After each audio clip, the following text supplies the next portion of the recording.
بسم اللہ الرحمن الرحیم۔ السلام علیکم۔ کہی انکہی کے ساتھ وجی احمد صدیقی آپ کی خدمت میں حاضر ہے۔ بہت افسوسناک اطلاع کے ساتھ یہ پروگرام شروع کر رہا ہوں کہ مشہور صحافی اور صحافیوں کے رہنما فرخ سعید خواجہ لاہور میں انتقال کر گئے۔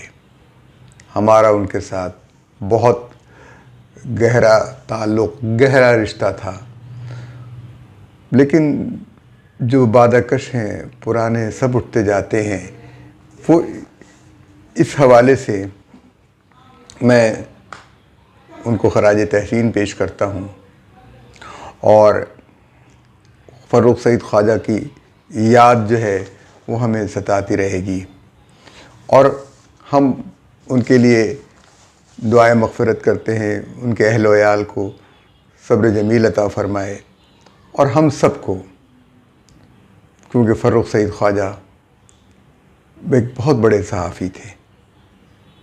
نوائے وقت میں انہوں نے ایک عرصہ گزارا، لیکن جب نوائے وقت کے اوپر برا وقت یوں آیا کہ اس کی ملکیت ایک ایسی شخصیت کے ہاتھ میں چلی گئی جو اس کی اہل نہیں تھی، اور انہوں نے کارکنان کے ساتھ جو سلوک کیا بہت افسوسناک ہے۔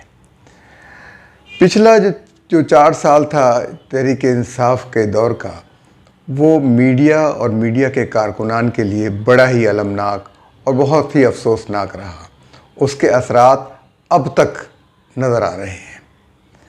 فرخ سعید خواجہ صاحب، ان کا انتقال ہوا بھی، اس سے پہلے سعود ساحر صاحب کا، کراچی میں اطہر علی ہاشمی صاحب کا، اور ادریس بختیار صاحب کا، یہ سب لوگ اس چیز کے محتاج تھے، یعنی جو میڈیا کے ساتھ سلوک ہوا، اور ان تمام انتقالات یا ان لوگوں کی رحلتوں سے جو صحافتی دنیا کو نقصان پہنچا ہے وہ بہت زیادہ ہے۔